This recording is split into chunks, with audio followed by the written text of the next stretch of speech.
Baik, assalamualaikum warahmatullahi wabarakatuh. Bertemu dengan Irawan di sini. Di sini kita akan mencoba belajar bersama tentang mata kuliah ekonomi pariwisata yang berkaitan dengan dampak pariwisata terhadap lingkungan. Baik, langsung saja. Yang pertama, kita lihat dulu awal terjadinya dampak lingkungan ini di mana diakibatkan oleh kegiatan wisata. Yang pertama itu ditimbulkan oleh perilaku wisatawan tersebut. Nah, kita kan bisa melihat di sini adalah dua sudut dari perilaku wisatawan. Yang pertama dari sudut kegiatan wisata massal dan dari sudut kegiatan wisata niat khusus. Dan dari segi wisata massal sini, kegiatannya seperti motivasi pada rekreasi biasa, kemudian orientasi pada destinasi populer, yang kemudian daya tarik. Daya tarik seperti pantai, matahari, dan sebagainya.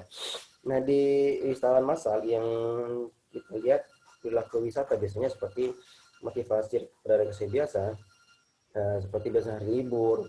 Biasanya mereka selesai liburan atau ketika dia menikmati liburan di daerah rekreasi wisata, biasanya mereka membuang sampah tanpa melihat efek dampak negatif yang ditimbulkan di sekitar lingkungan. Yang kemudian yang kedua, kegiatan orientasi pada destinasi populer ya, seperti pergi di daerah khusus seperti ke puncak, kemudian ke pantai-pantai yang memiliki daya tarik luar biasa. Dan kalau nggak di filter kegiatan daripada wisata tersebut, maka nggak berdampak pada kegiatan pada dampak kepada lingkungan. Nah, kemudian dari kegiatan di wisata massal sini adalah kalau kita lihat dari perilaku wisatawan seperti melihat matahari, mereka banyak foto-fotoan di pantai sambil melihat matahari, dan biasanya para wisatawan ini lupa dengan dampak pariwisata yang ditentukan seperti mereka berfoto sambil makan, misalnya minum, sehingga sebagian makanan minum mereka buang di tempat yang indah seperti dapat wisatawan yang memiliki destinasi sendiri. Yang kemudian dari segi wisatawan khusus seperti kembali ke alam, interaksi dengan masyarakat, kemudian daya tarik seperti belajar budaya dan keunikan lokal. Nah, dari kedua sudut perilaku wisatawan sini, dari wisata massal dan wisata khusus, ini secara langsung dan langsung akan memiliki dampak. Nah, dampaknya apa? Yang pertama secara langsungnya adalah berdampak pada rusaknya daripada lingkungan kalau tidak benar-benar diperhatikan dari kegiatan wisatawan. Seperti biasanya wisatawan membeli souvenir dan membeli makanan dan minuman, dan sebagai makanan minum tersebut pasti bersifat instan, dan sebagian sampahnya akan dibuang di tempat-tempat yang tidak tersediakan oleh pelaku wisatawan seperti bank sampah dan sebagainya. Nah, yang kemudian dari keseimbangan dan keberlangsungan lingkungan sini kita bisa melihat gimana sih terjadinya keseimbangan dan keberlangsungan lingkungan. Nah, di sini ada beberapa prinsip yang perlu kita perhatikan untuk melihat daripada keseimbangan dan keberlangsungan lingkungan, seperti prinsip keterkaitan, keseimbangan, keragaman, manfaat, dan kelestarian. Nah, kalau prinsip dasar ini bisa kita terapkan, maka akan berdampak pada kegiatan sosial, lingkungan, dan hidup, dan ekonomi. Dan seluruh daripada kegiatan sosial, lingkungan, dan ekonomi ini harus benar-benar memiliki daya nilai keberlanjutan. Maksudnya adalah tidak hanya dinikmati pada masa sekarang, tapi juga bisa dinikmati oleh pada generasi yang berikutnya. Dari segi sosial apa yang perlu dipertahankan sehingga tidak merusak lingkungan terhadap kegiatan wisatawan. Kemudian dari segi lingkungan hidup misalnya, dari kegiatan wisatawan ini harus benar-benar dijaga kegiatan lingkungannya. Kemudian dari kegiatan ekonomi apa aja yang harus kita lakukan agar dari kegiatan ekonomi ini yang mengarah kepada lingkungan tidak memiliki dampak negatif keterkaitan terhadap apa kegiatan pariwisata. Yang kemudian ada beberapa tiga dampak utama pariwisata terhadap lingkungan. seperti berkurangnya sumber daya alam, polusi, dan dampak fisik kawasan. Nah, di item berkurangnya sumber daya alam seperti sumber daya air, ini agak terganggu. Kemudian degradasi lahan juga akan berdampak, sumber daya lokal juga akan berdampak, penurunan populasi satwa atau tumbuhan air juga akan berdampak, dan perubahan perilaku satwa liar akan juga berdampak.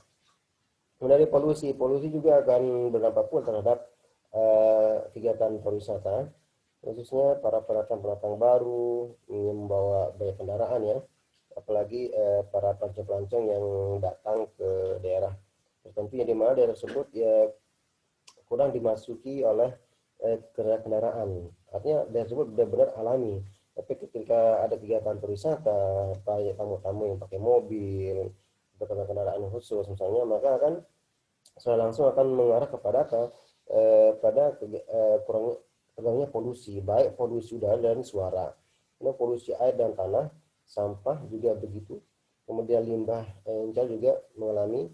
Kemudian polusi estetika, yaitu keindahan daripada udara. Ya, kemudian dampak fisik kawasan juga akan berdampak seperti pembangunan yang berlebihan tidak sesuai dengan lingkungan. Biasanya di sini adalah seperti ada kawasan ekonomi khusus ya, harus benar-benar diperhatikan kegiatannya berdasarkan master plan sehingga tidak berdampak pada kegiatan yang mengarah pada hal yang negatif seperti misalnya lingkungan. Kemudian pembukaan lahan juga di sini akan berdampak fisik yang memiliki dampak terhadap dampak kegiatan di sektor pariwisata. Kemudian pembangunan marina, kemudian limbah cair, polusi estetika, terlampunya daya dukung kawasan. Nah, ini merupakan tiga daripada dampak utama pariwisata terhadap lingkungan. Yang kemudian dari seperangkat aturan yang kita gunakan untuk menguraikan tanggung jawab atau praktek yang tepat untuk individu atau organisasi, maka diperlukan kode-kode atau cara-cara atau manner ya, agar di mana kegiatan dari wisata tersebut bisa mengurangi dampak daripada yang ditimbulkan, khususnya di sudut pariwisata ya. Yang pertama adalah buatlah pariwisata dan konservasi saling membutuhkan atau bersifat harmonis. Nah, kegiatan ini tidak bertentangan dengan konservasi, mendukung program konservasi, mendorong tamu untuk terlibat dalam konservasi. Kemudian gunakan sumber daya alam secara berkelanjutan. Di sini tidak mengganggu satwa liar, tidak mengkonsumsi atau memberi cenderamata atau saling membeli cenderamata dari satwa dilindungi atau terancam punah. Kemudian minimalkan konsumsi limbah dan polusi, di mana sini adalah prioritaskan pengguna barang yang bisa diuraikan atau berulang. Ini bijaksana dalam penggunaan air dan energi, pilih fasilitas yang mengolah limbah yang dihasilkan, tidak membuang sampah sembarangan. Kemudian hormati budaya lokal. Sini menghormati tradisi atau aturan setempat. Yang mohon izin sebelumnya tidak melakukan tidak melakukan hal-hal yang bisa merugikan daripada budaya setempat. Nah, kemudian berikan keuntungan bagi masyarakat setempat.